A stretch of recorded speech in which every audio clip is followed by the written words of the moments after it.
Hello guys and welcome back to my channel. My name is Liza McCarthy. I'm a digital illustrator, and in today's video I'm going to be sketching the one and only Wednesday Addams. It is a draw this in your style challenge that I found on Instagram recently, and I decided to join it. I don't think it's like a recent challenge, but when I was scrolling through the hashtags I found it, screenshot it, and was like, I have to draw this. Obviously not every Inktober sort of illustration is going to be like complete. This is going to remain a sketch because I quite liked the sketch and I don't really have the time to dedicate to finishing all the illustrations, so I'm kind of cutting corners on a lot of illustrations, but I do want to make them presentable. And I really liked the idea of making it like a colored sketch. I really did my best on this one. It looks really cute in my opinion, but I may be a little bit biased.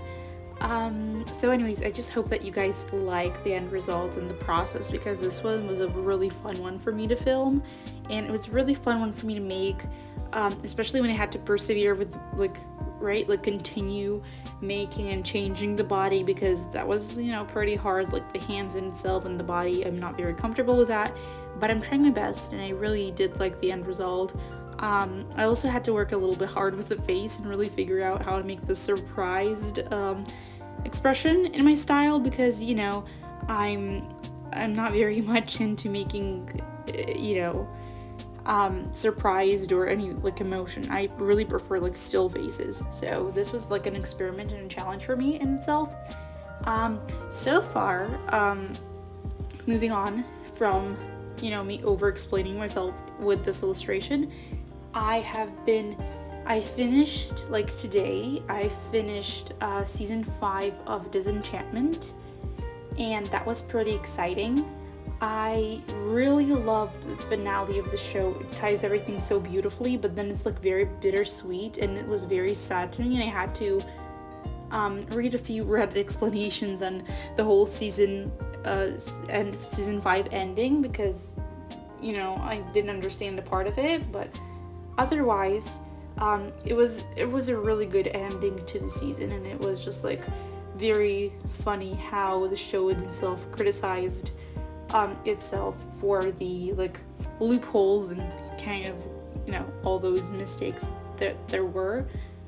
So it was a really amazing show, and I really recommend. I gave like a 75% rating, and it was a really nice one.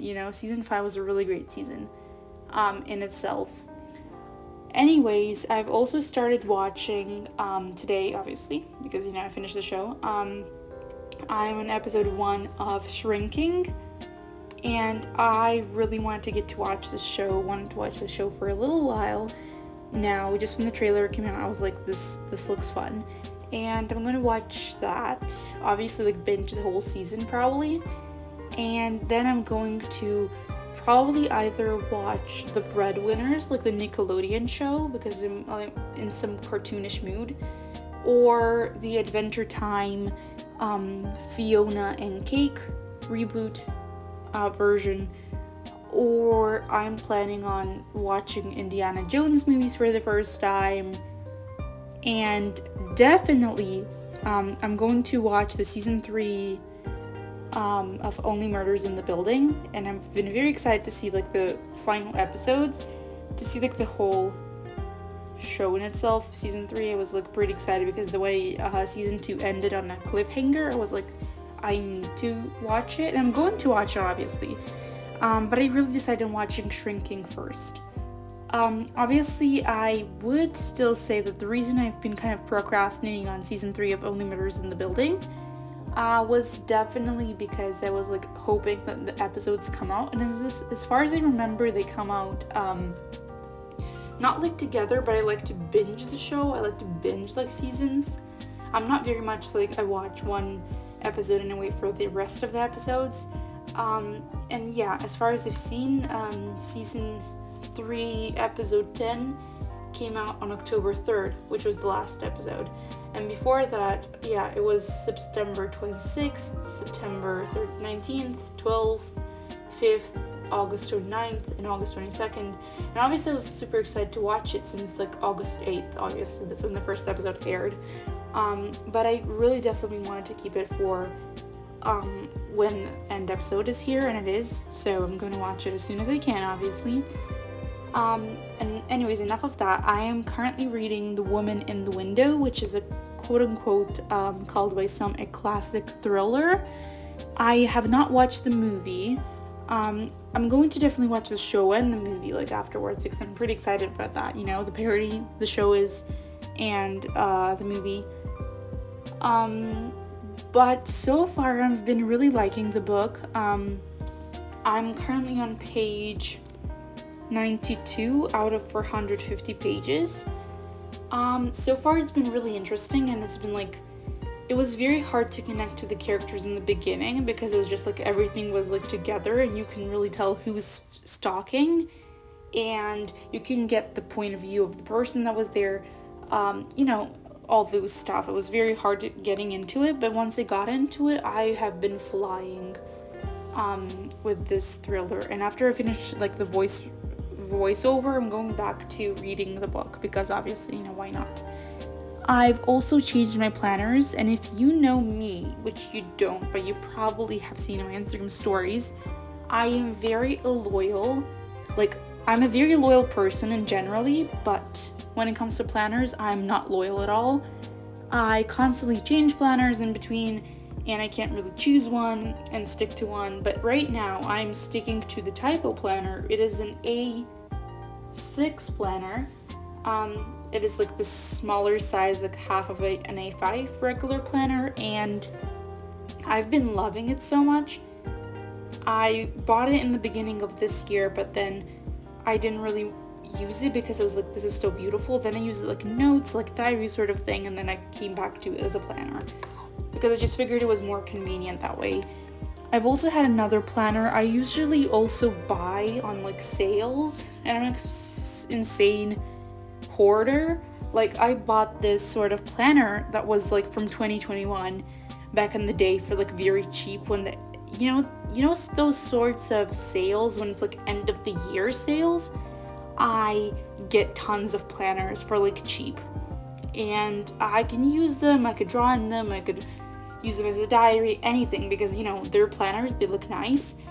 And I changed the dates up with the whitener obviously, and then I used it for this year, and I also used my Amanda Rachley planner, and then I kind of went alternating between the three of them, and so far I'm sticking to this one. I found it more convenient and I liked it better. I also like the pattern on it. It's like this blush pink sort of numbers, like 2023 on top of it, and then it has like this black background and vegan leather, if I'm right. Yeah, it's vegan leather, and it has like those white flowers on the top of the black cover, and it's pretty cute and I really like it, and it can fit into any of my bags, so that's very convenient, and I really liked it for that reason particularly. I also remember I used it during like an exam, and it was pretty amazing to just have it always in my bag and check out my schedule and when I have to study for whatever. So yeah, it's pretty convenient, as I said. But usually I do prefer the A5 size, since they're kind of like this average size that everybody leans towards, and I'm trying to definitely kind of grow my loyalty towards a planner and just stick to one. Still can't, but I'm trying my best with that. I also haven't gotten a Stanley yet. I've picked the color. There was like this very dark lavender purple, but nonetheless I picked a orchid color. It's like this lighter version of purple. It's like more of a light lavender color, and I really like it and I really love it. I don't know when I can get it because I still don't have the money for the shipping, and I'm like, just like, this is frustrating a bit. And then I did loan out some friend money, so I'm kind of, I have nothing at the moment, and I'm still saving up on a Stanley, because obviously that's like a booktuber staple of sorts, and I really like that has a lot of water, because I do know that my tumblers aren't that big. Like the biggest one I have is probably 800 milliliters, and in comparison to the Stanley, like the 40 Oz one, it has 1.2 liters in it, so that's more convenient, and you know, I could drink throughout the day and I don't need to refill my bottle constantly, because I just have to drink like 2 of those bottles and I'm done for the day. And in terms of illustrations, I am filming simultaneously 3 videos and 3 illustrations that I'm working on. I'm in the process of editing 1 video and a vlog, a very lengthy vlog, and that's kind of the whole editing update. I'm also working on this sort of reel where I went book shopping, and stay tuned for that. Thank you guys so much for watching, for listening, and for being and supporting me here, and I'll see you in the next video.